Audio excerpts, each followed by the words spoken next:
January 19, 2026. Dolly Parton turns 80 years old.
In an era where fame collapses overnight, where idols fall faster than they rise, where celebrity is loud, fragile, and disposable, one woman remains almost universally loved.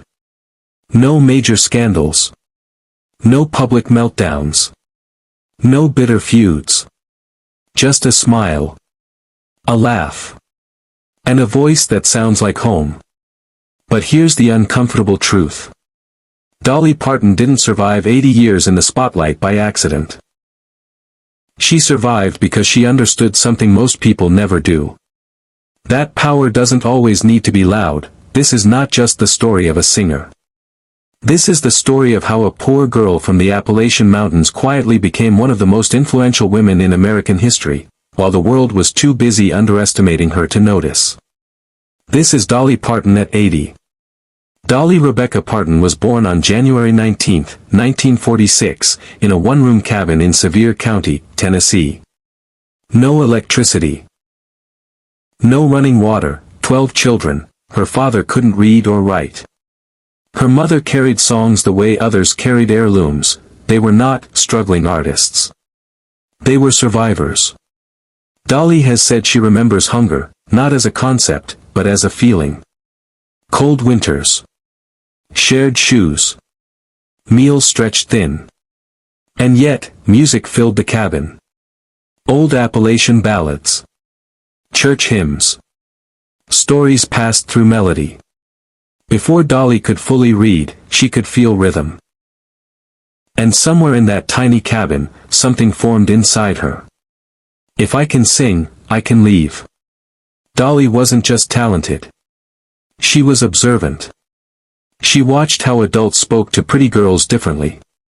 She noticed how women were judged faster, and forgiven less. She saw how attention could open doors, or close them forever. By the time she was a teenager, Dolly had already learned a hard truth. The world decides who you are long before you get to speak, so she made a choice. If the world was going to stare, she would give it something unforgettable to look at.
my dad taught us great work ethic, and my mom taught us about music and about the spiritual end of things.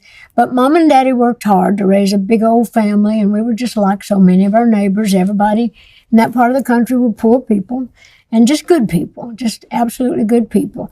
And I think of Mom and Daddy all the time. I've carried them with me all the way through my life, and all those things from home that I remember that keeps me in touch and kept me from kind of going insane and getting caught off guard like so many of our artists do. But I just think that it was just about the way I grew up in the church and with our faith and with our music and just hopefully with good principles and good values.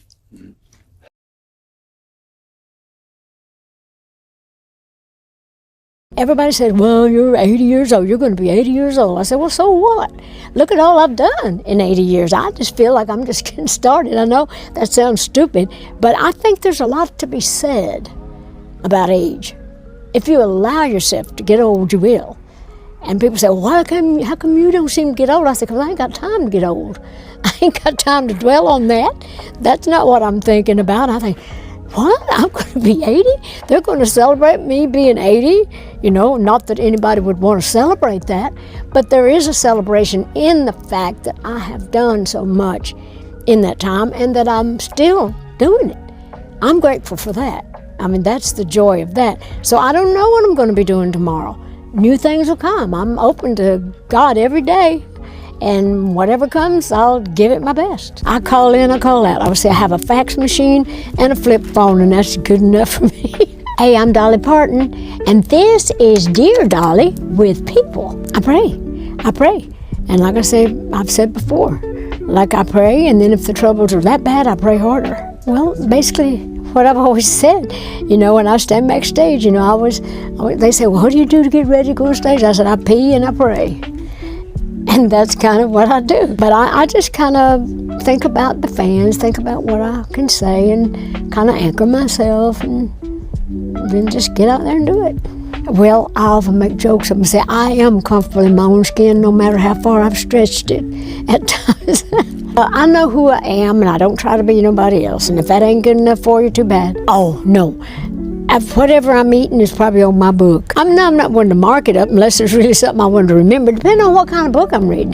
But if I'm just reading a book, whatever I'm eating, if it's chili, I got a little streak of chili here and there. Sometimes I'll go back on my books. Not that I'm doing it on purpose. It's just that if I get time to read, then usually I'm going to eat something because I'm a hog. I would be more apt to have stuff on it than marking it up. Too bad. Well, I never got on electronic devices, so I didn't have to get off of them. I live in my own space, in my own world. I don't want everybody knowing what I'm doing, and I don't care what other people are doing. I have to live in my space. Like I was saying, I'm a very professional Dolly Parton. I'm a very private Dolly Parton as well.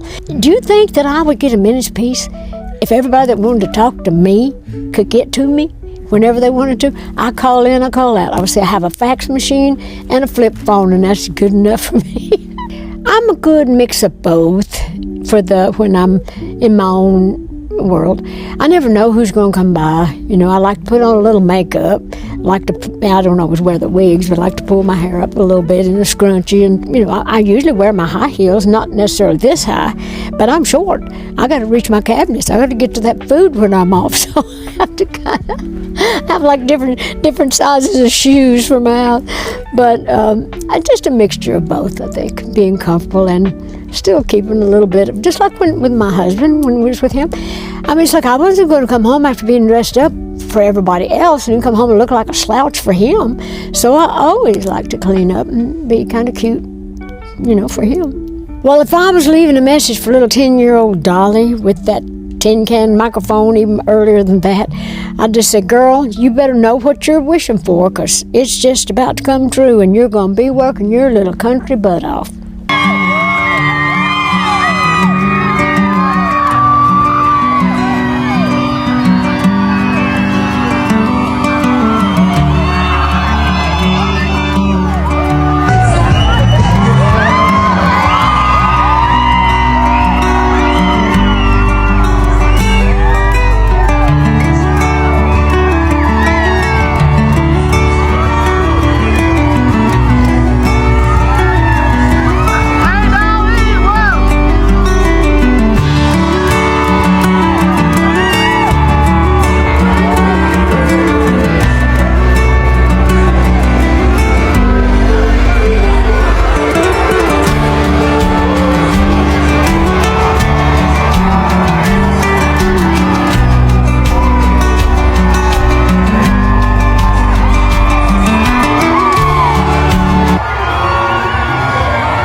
always see somebody I love in everybody I meet, like got family members. Somebody always reminds me of somebody else. But I just love people, and I've always been so grateful that people have accepted me and loved me all through the years and followed my career and kept food on my table, so to speak. I think my mom and dad would be very proud of me. I always think they're looking down and saying, "You go, girl. We knew you could do it, and we love you."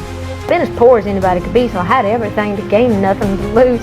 So I just kind of work without fear because it's fun for me. It's like if I fail, it's no big deal. If something don't work out, I'm not afraid of failure, because to me, I never feel like a loser. You know, even when I've lost, I still, feel like I'm winning, because I'm earning some sort of experience or something that I can use somewhere else. What do you think Dolly Parton's greatest legacy really is? Drop your comments and do subscribe to Idol Truth by Leaf as we uncover real stories behind the stars. Do wish Dolly Parton a happy 80th birthday celebration.